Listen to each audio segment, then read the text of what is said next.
चंदा मेरे चंदा तुझे कैसे मैं ये समझाऊं, मुझे लगती है तू कितनी प्यारी रे। हो खुशियां जितनी है सब ढूंढ ढूंढ के लाऊं, तेरी डोली के संग कर दूं सारी रे। तभी दोनों माँ बेटी की आंखों में आंसू आ जाते हैं और एक दूसरे को गले लगा लेती हैं। अगले दिन पुश्तैनी ससुराल वाले धूमधाम से बारात लेकर आते हैं, जहां दोनों बेटों की शादी पारुल और सुमन से हो जाती है। फिर पुश्तैनी तौर तरीके से दोनों बहू का घर में गृह प्रवेश होता है और सास उन पर गंगा जल छिड़कती। पुश्तैनी ससुराल में तुम दोनों बहू का स्वागत है। मेरी पोता बहू आ गई।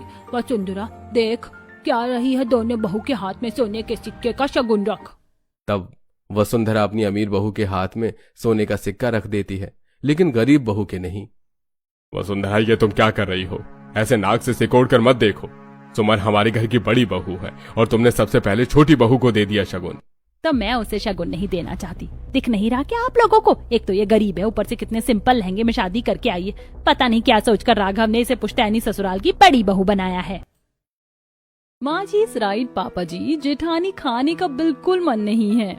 पर आप गांव की लगती हो, ठीक से इंग्लिश बोलनी भी नहीं आती होगी, लेकिन मुझे देखो आजकल की मॉडर्न इंडिपेंडेंट फैशनेबल बहू। जहाँ तक मुझे पता है, शादी करने के लिए और घर संभालने के लिए बहू को समझदार, सर्वगुण संपन्न और जिम्मेदार होना चाहिए। इसका कोई रिज्यूमे नहीं होता जहाँ बहू को मॉडर्न इंडिपेंडेंट फैशनेबल बहू होने की जरूरत पड़े। एंड या I come from a poor family, it doesn't mean that I am illiterate. Even after being rich doesn't mean you are rich in manners. वाह, मेरी बहू तो काफी पढ़ी लिखी है। हाँ पापा जी, क्योंकि छोटे घर से होने के बावजूद भी मम्मी पापा ने खूब पढ़ाया है। अरे चलो, अभी और रस्म भी होना बाकी है, इस पुश्तैनी ससुराल में अंदर चलो। तब बहू गृह प्रवेश करके अंदर आ जाती है, जहां पुश्तैनी ससुराल में काफी प्राचीन पुश्तों की तस्वीर और ऐनक, दूरभाषा, झूमर इत्यादि था। ये देख दोनों बहू हैरान हो जाती हैं। फिर सास अंगूठी ढूंढने की रस्म करती है, जहां दोनों बहू अंगूठी की रस्म में जीत जाती हैं। ये आई वॉन। वैसे इस जीत से मुझे मजा नहीं आया। मजा तो तब आएगा जब मैं इस गरीब जेठानी को सबक सिखाऊंगी। इसने सबके सामने मुझ पर इंग्लिश झाड़ी, छोड़ूंगी नहीं इसको। मेरे बेटे पर कब्जा करके चैन नहीं पड़ा जो तू अंगूठी की रस्म भी जीत गई। हर जगह तेरी ही चलेगी क्या? वो माँ जी, मैंने जानबूझकर नहीं किया। इट्स ओके माँ, ये गेम है और वैसे भी शादी में दोनों लोगों को बराबर होना चाहिए, ना कि किसी एक की ही चलनी चाहिए। आपको क्या लगता है, अंगूठी जीतने से सुमन मुझ पर अपना हुक्म चलाएगी या फिर मैं जीतने पर उस पर हुक्म चलाऊंगा? मारा पोता मारा लाड, दे सर, कितनी ज्ञान वाली बातें करता है तू। जैसा तू वैसी तेरी समझदार बीवी। अच्छा ठीक है, इस रस्म के बाद तुम दोनों बहू की पहली पुश्तैनी रसोई की रस्म होगी, लेकिन शादी की तुम दोनों को थकान होगी, इसलिए ये रस्म कल ना रखकर परसों रखूंगी मैं। लेकिन माँ जी, ये रस्म खाना बनाने की ही तो है, बस ये तो कल भी हो सकती है। जब मैं परसों बोल रही हूँ तो कोई ना कोई वजह तो होगी ना। अपना दिमाग चलाना जरूरी है तुम्हें, गरीब कहीं की।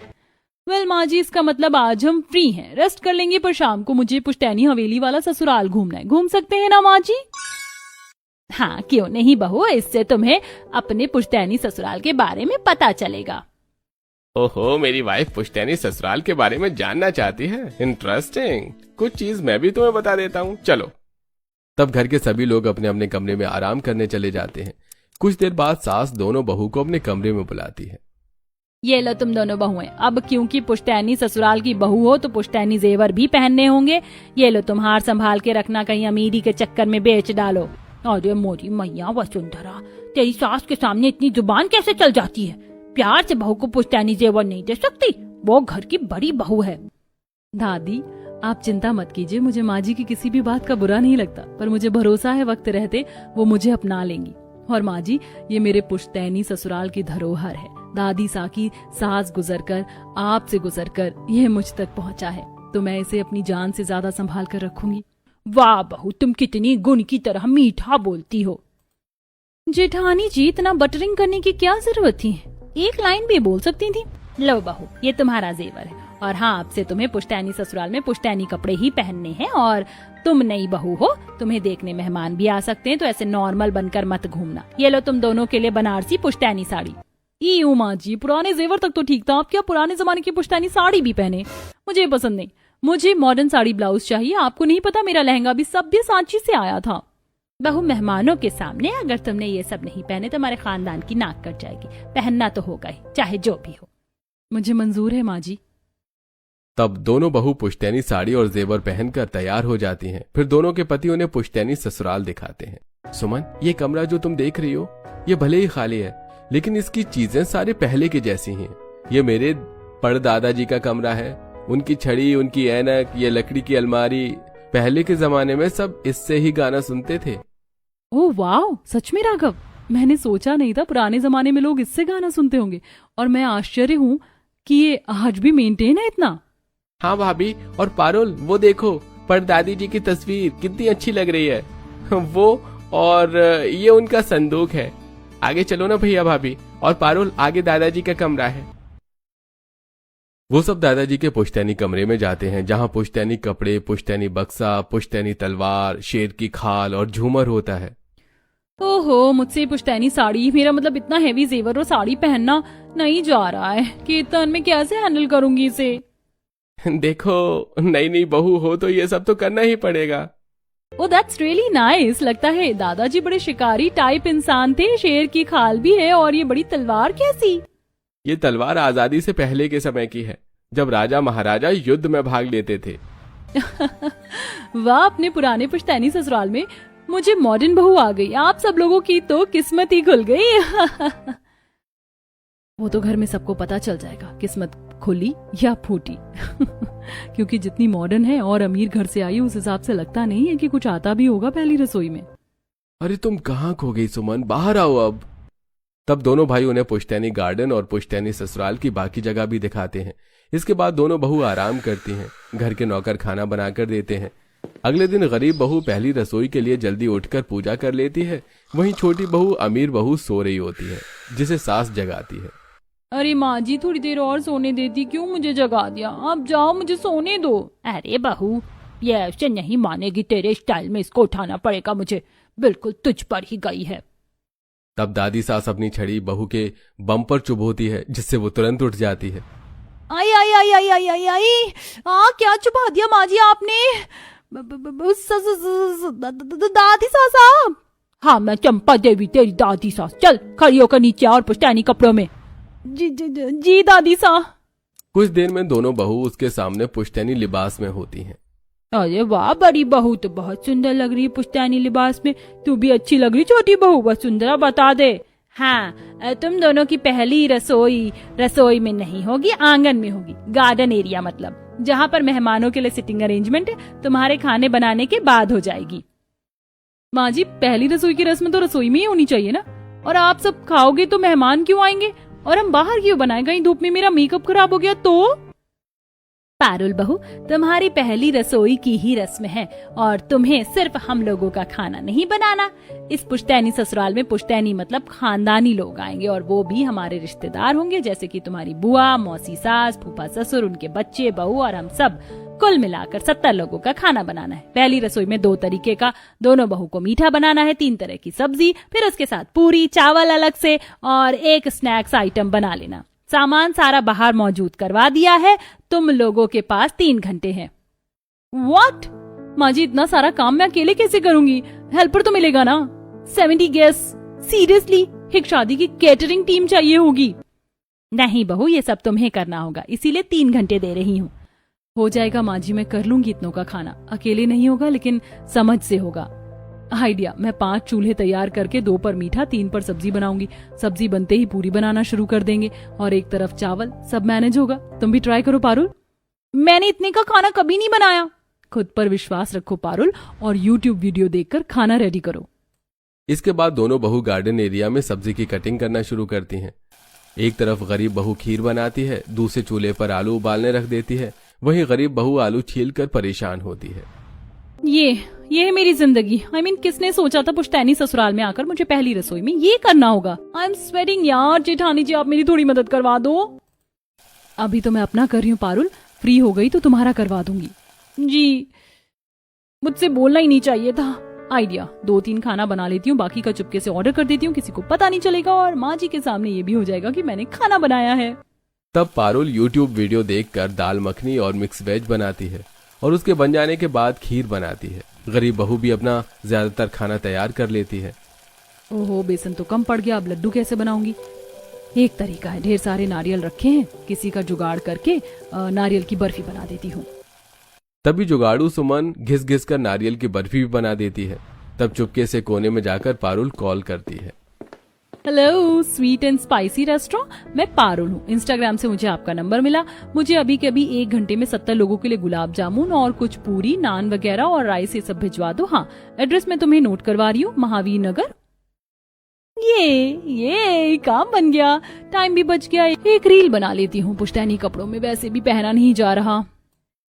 तू मेरा ख्वाब है, तू मेरे दिल का करार, देख ले जाने मन, देख ले बस एक बार, चैन खो गया है, कुछ तो हो गया है, तुमसे मिलने के बाद दिलबर, तुमसे मिलने के बाद दिलबर।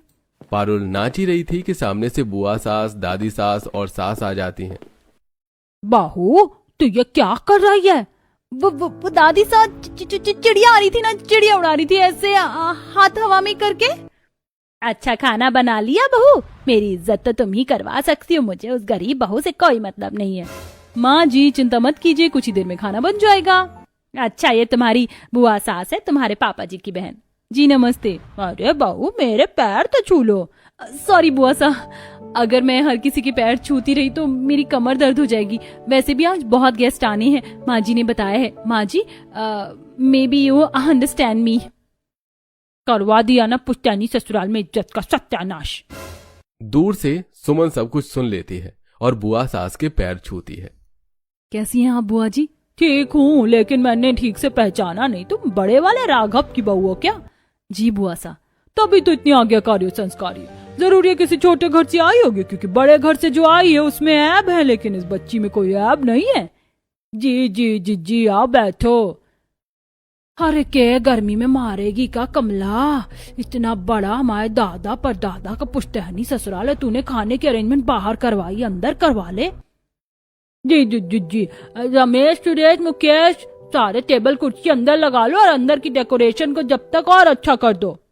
पुश्तैनी ससुराल को और अच्छा सजाया जाता है। फिर खानदानी मेहमान आ जाते हैं और पीछे के रास्ते पर पारुल का ऑर्डर किया खाना आ जाता है। फिर दोनों बहू अपनी पहली रसोई का खाना परोसती हैं, जिस खाने को खाकर मेहमान खाना उगल देते हैं।